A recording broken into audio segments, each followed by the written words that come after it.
The Middle East has once again erupted into a full-scale conflict, a situation many of us have been watching with deep concern.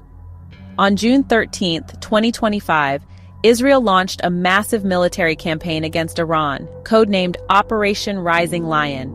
This was not a minor skirmish, but a decisive and widespread series of strikes. Israeli forces targeted over 100 locations across the Islamic Republic, hitting sensitive military installations and, most critically, key parts of Iran's nuclear infrastructure. The world watched as reports flooded in, detailing significant damage and, tragically, a rising number of casualties on the ground. This bold and aggressive move by Jerusalem signaled that the long-simmering shadow war had finally burst into the open, changing the strategic landscape of the region overnight. Tehran's response was swift and furious, just as we might have expected. The Iranian regime, reeling from the initial assault, did not hesitate to retaliate. Within hours, a barrage of missiles was launched from Iranian territory, aimed directly at major cities inside Israel. The familiar sounds of air raid sirens sent Israeli civilians scrambling for bomb shelters, a terrifying reality for families across the nation. These attacks were not just symbolic, they caused real damage to infrastructure and, most tragically, resulted in civilian casualties. This tit-for-tat escalation created a dangerous cycle of violence, pushing two of the region's most powerful adversaries closer to an all-out, devastating war that could draw in other nations. The conflict intensified dramatically when Israel took the unprecedented step of ordering evacuations in specific districts of Tehran, Iran's sprawling capital city. This was a clear warning of more intense bombing campaigns to come, specifically targeting critical Iranian infrastructure, including the state television headquarters. Such a direct warning to a civilian population in an enemy capital is a rare and ominous development in modern warfare. It indicates a strategy aimed at not just degrading military capability, but also disrupting the very functioning of the Iranian state. The psychological impact of such a move is immense, creating fear and uncertainty among millions while demonstrating Israel's intelligence capabilities and its willingness to escalate further. The sheer scale of these events has sent shockwaves across the globe, leaving allies and adversaries alike scrambling to understand the endgame. The Operation Rising Lion strikes represent one of the most significant military actions Israel has ever taken against Iran, moving far beyond the covert operations of the past. Iran's direct missile retaliation against Israeli cities, in turn, crossed a red line that had long been feared. The conflict is no longer a matter of proxy battles fought in Syria or Lebanon. It is a direct confrontation between two regional superpowers. As the dust settles from each new attack, the international community holds its breath, wondering what the next move will be and how much further this dangerous escalation can go. As the headlines broadcast news of war between Israel and Iran, many Christians and students of Bible prophecy are turning to the ancient scriptures.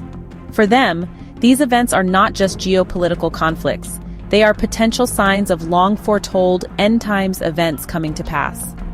Pastors and Bible teachers are pointing to specific passages, particularly in the book of Ezekiel, chapters 38 and 39. These chapters describe a future invasion of Israel led by a figure named Gog, of the land of Magog, who leads a coalition of nations against Israel. For centuries, scholars have worked to identify the modern-day locations of these ancient lands, and many believe that Persia, which is explicitly named in the alliance, is modern-day Iran. The connection being made is striking and, for many, deeply compelling. The prophecy in Ezekiel 38 verse 5 lists Persia, Cush, and Put as allies of Gog. Given that Persia is the ancient name for the land we now call Iran, the current conflict takes on a new layer of significance for believers. They see Iran's aggressive posture toward Israel not merely as a political or ideological struggle, but as a step toward the formation of the prophesied coalition that will attack Israel in the latter years. The fact that Iran is now in a direct hot war with Israel is seen by some as a dramatic and literal fulfillment of these biblical texts, suggesting we are moving closer to a climactic, divinely ordained confrontation. This prophetic interpretation is not limited to a small fringe group. It has been discussed by prominent Christian leaders and authors for decades. They see the current alignment of nations in the Middle East as falling into the very patterns described by the Hebrew prophets thousands of years ago. The narrative often involves Russia, identified by some as Magog, leading an alliance that includes Iran or Persia, Turkey, known as Gomer or Togarma, and other nations against an isolated but prosperous Israel. While Russia has not yet entered this specific conflict, the deepening military ties between Moscow and Tehran in recent years have only fueled this prophetic speculation, making the current war feel like a critical piece of a much larger puzzle falling into place. It is important to understand that this viewpoint provides a framework for interpreting world events through a spiritual lens. For those who hold this belief, the war is more than just a struggle over territory or nuclear ambitions. It is a signpost on a prophetic timeline. They are not necessarily cheering for war, but instead, they are watching intently, believing they are witnessing God's sovereign plan unfold as described in the Bible. Many are calling for prayer, not just for peace, but for the people of Israel and even Iran, believing that these events are ultimately leading to a conclusion foretold long ago in the pages of Scripture, one that will have implications for the entire world. In the midst of the escalating military strikes, the international community has not stood idly by. Leading the charge for a diplomatic off-ramp is the United States, under the leadership of President Donald Trump. Recognizing the catastrophic potential of a full-blown, sustained war between Israel and Iran, the White House has launched an urgent diplomatic push. President Trump, known for his focus on deal-making, has dispatched envoys to the region with a dual mandate: first, to negotiate an immediate ceasefire and end the bloodshed, and second, to explore the possibility of reviving a nuclear agreement with Tehran. This approach aims to address both the immediate crisis and the underlying issue that has fueled so much of the tension. Interestingly, Iran itself has shown signs of wanting to de-escalate, though on its own terms. Tehran has communicated to international mediators its willingness to reduce hostilities and return to the negotiating table regarding its nuclear program. This is a significant development, suggesting that the Iranian regime may be looking for a way out of a conflict that could prove devastatingly costly. However, their willingness comes with a crucial condition: that the United States does not intervene directly in the fighting on Israel's behalf. This caveat highlights the delicate balance of power and the deep-seated mistrust Iran holds toward Washington, making any negotiation a complex and precarious dance. The diplomatic efforts are therefore walking a tightrope. On one side, the United States is trying to calm its closest ally, Israel, while also reassuring them of their security. On the other side, Washington is attempting to engage its longtime adversary, Iran, without appearing to reward their aggression. President Trump's strategy seems to be one of leveraging the crisis to force both sides toward a broader deal. By pushing for a renegotiated nuclear pact, he is offering Iran a potential economic lifeline and a path back to international standing, while simultaneously aiming to impose stricter limits that would appease Israeli security concerns.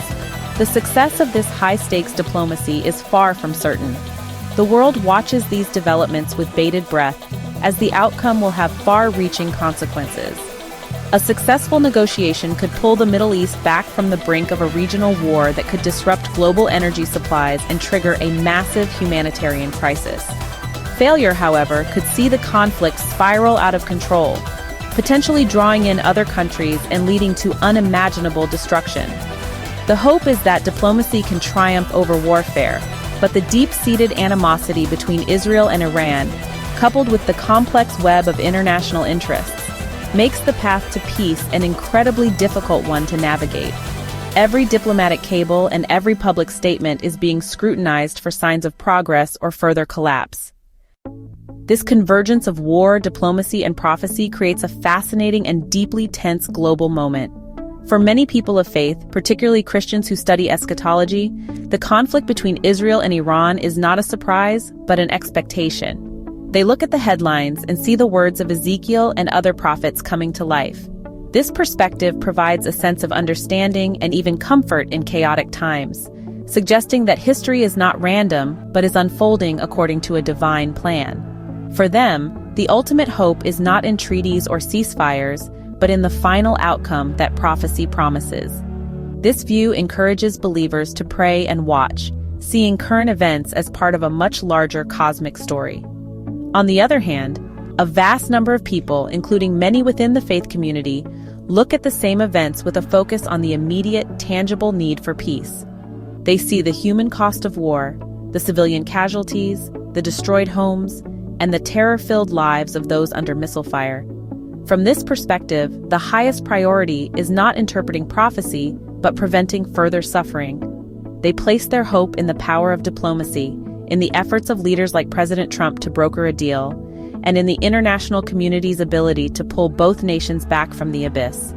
Their prayers are for de-escalation, for successful negotiations, and for a future where Israelis and Iranians can live without the constant threat of war. This dual perspective highlights a fundamental tension in how people respond to crisis.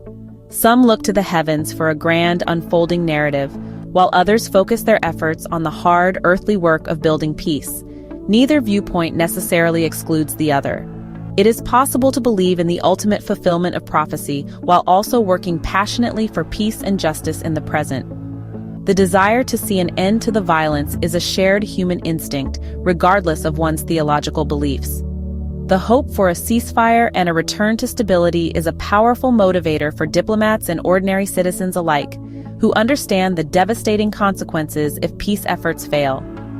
Ultimately, as we watch the events in the Middle East unfold, we are left to grapple with these profound questions. Whether one sees the hand of God, the failure of politics, or a complex mix of both, the situation demands our attention. The war between Israel and Iran is a stark reminder of the fragility of peace and the ancient tensions that continue to shape our modern world. While some watch for signs of the end times, others work tirelessly to ensure that this conflict does not become the final word for this generation. The enduring hope, shared by people of all backgrounds, is for a future where headlines speak not of rising lions and retaliatory strikes, but of lasting peace and security for all people in the region.